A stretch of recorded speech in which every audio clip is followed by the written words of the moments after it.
ఓం శ్రీ పరమాత్మనే నమ. శ్రీ పురాణ పురుషోత్తమాయ నమ. శ్రీ శివమహాపురాణము 2వ సంహిత రుద్ర సంహిత. ఈ రుద్ర సంహితలోని ద్వితీయ ఖండము సతీఖండములోని 31వ అధ్యాయము మనం ఈరోజు తెలుసుకుంటున్నాము. మొత్తం సతీఖండములోని 21 భాగం గురించి తెలుసుకుంటాము.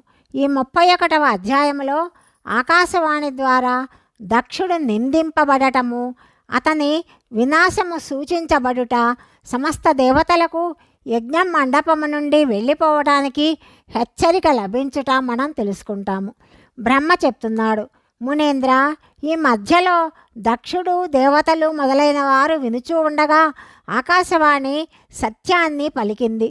ఓరి దురాచారి దక్ష, దంభాచార పరాయణ, మహామూఢుడా, నీవు ఈ అనర్థకరమైన కార్యమును ఎందుకు చేశావు? ఓరి మూర్ఖుడా, శివభక్త శిరోమణి అయిన దదీచి మాటలను కూడా నీవు ప్రామాణికములని అనుకోలేదు. అతని మాటలు నీకు అన్ని విధముల ఆనందప్రదములు, మంగళకరములు అయి ఉంటాయి. ఆ బ్రాహ్మణ దేవుడు నీకు దుస్సహమైన శాపాన్నిచ్చి ఈ యజ్ఞశాల నుండి వెళ్ళిపోయాడు. అప్పుడు కూడా మూర్ఖుడవగు నీవు నీ మనస్సులో దాని అర్థము తెలుసుకోలేకపోయావు. దాని తరువాత నీ గృహమునకు సర్వమంగళ అయిన సతీదేవి వచ్చింది. ఆమె నీ పుత్రికయే కదా, ఆమెను కూడా నీవు ఆదరించలేదు. జ్ఞాన దుర్బలుడవగు దక్ష, నీవు సతీదేవిని, మహాదేవుని పూజించలేదు. ఇట్లా ఎందుకు చేశావు? నేను బ్రహ్మదేవుని కుమారుడను అని అనుకొని గర్వముతో నిండి ఉన్నావు. అది వ్యర్థము. నీలో మోహము వ్యాపించింది. ఆ సతీదేవియే సత్పురుషులకు ఆరాధ్య దైవము. ఆమె నిరంతరము ఆరాధించతగినది. ఆమె సమస్త పుణ్యఫలములను ప్రసాదిస్తుంది. 3 లోకములకు జనని, కళ్యాణ స్వరూపిణి, భగవంతుడైన శంకరుని అర్ధశరీరములో నివసిస్తున్నది. ఆ సతీదేవి పూజింపబడినచో సంపూర్ణ సౌభాగ్యములు ప్రసాదిస్తుంది. ఆమెయే మహేశ్వర శక్తి. తన భక్తులకు అన్ని విధముల మంగళమును ప్రసాదిస్తుంది. ఆ సతీదేవియే పూజింపబడి సదా ప్రాపంచిక భయమును దూరము చేస్తుంది, మనోవాంఛిత ఫలాన్ని ఇస్తుంది. ఆమెయే సమస్త ఉపద్రవములు నశింపచేస్తుంది. ఆ సతీదేవియే సదా పూజితురాలైతే కీర్తి సంపదలు ప్రసాదిస్తుంది. ఆమెయే పరాశక్తి, భోగమోక్షములనిచ్చే పరమేశ్వరి. ఆ దేవియే జగత్తుకు జన్మనిచ్చే తల్లి, జగత్తును రక్షిస్తుంది. అనాది శక్తి, ప్రళయకాలమునందు జగత్తును సంహరించేది. ఆ జగన్మాత సతీదేవియే భగవంతుడకు విష్ణుదేవునకు తల్లి రూపమున సుశోభితురాలై ఉన్నది. బ్రహ్మ, ఇంద్రుడు, చంద్రుడు, అగ్ని, సూర్యదేవుడు మొదలైన వారికి తల్లిగా భావించబడుతుంది. ఆ సతీదేవియే తపస్సు, ధర్మము, దానము మొదలుగా గల వాటికి ఫలితమునిస్తుంది. ఆమెయే శంభుని శక్తి. మహాదేవియు దుష్టులను అణిచివేయు పరాత్పర శక్తి. అంతటి మహిమగల సతీదేవి మహాదేవునకు ప్రియమైన ధర్మపత్ని. అట్టి భగవంతుడైన మహాదేవునకు నీవు యజ్ఞమునందు భాగమును కల్పించలేదు. ఓరి, నీవు మిక్కిలి మూఢుడవు, దుష్టమైన ఆలోచనతో నిండిన వాడివి. భగవంతుడైన శివుడే సమస్తమునకు స్వామి, పరాత్పరుడు, పరమేశ్వరుడు, సకల దేవతల చేత సమగ్రముగా సేవించదగినవాడు, అందరికీ శుభమును చేకూర్చువాడు. ఆ స్వామి దర్శనమును కోరి సిద్ధపురుషులు తపస్సు చేస్తూ ఉంటారు.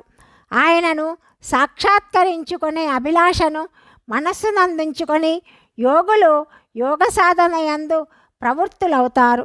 అనంత ధనధాన్యములు, యజ్ఞయాగములు, వాటన్నింటికంటే మహోన్నతమైన ఫలము శంకర భగవానుని యొక్క దర్శనము సులభముగా చేసుకొనుటే అని చెప్తారు.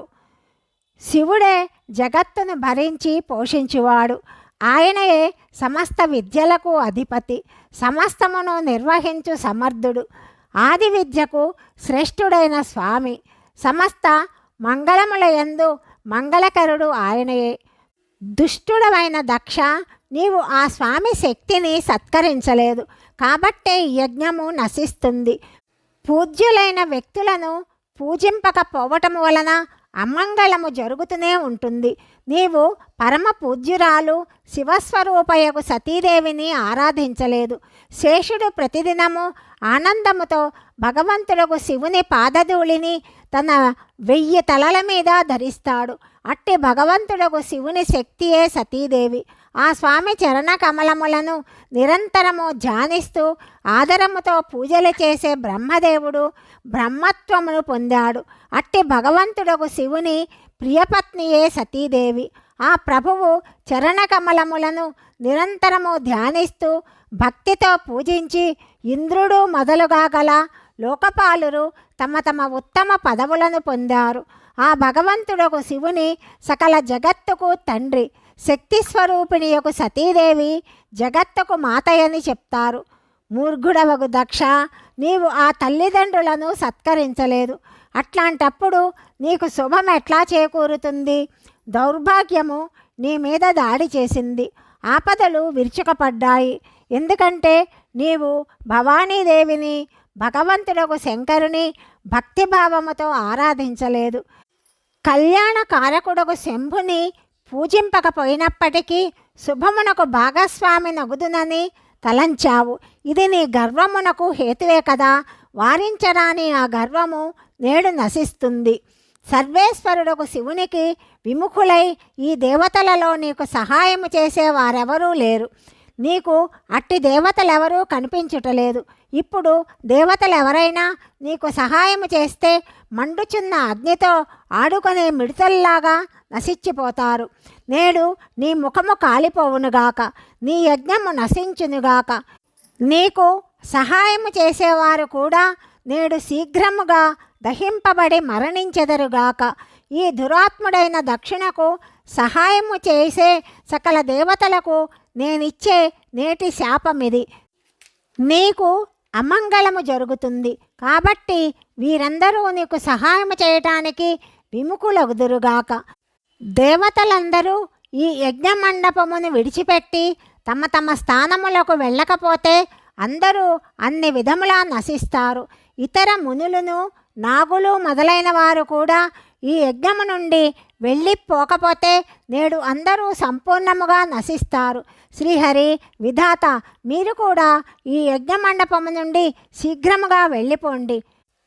బ్రహ్మ చెప్తున్నాడు, నారద, యజ్ఞశాలయందు ఆసీనులై ఉన్న వారందరితోనూ వారి శుభమును కోరు ఆకాశవాణి ఈ విధముగా పలికి మౌనము వహించింది అని చెప్పాడని శౌనకాది మునులకు సూత మహర్షి చెప్పాడు.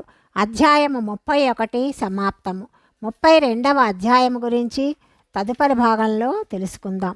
సర్వం శ్రీ పరమేశ్వర అర్పణమస్తు.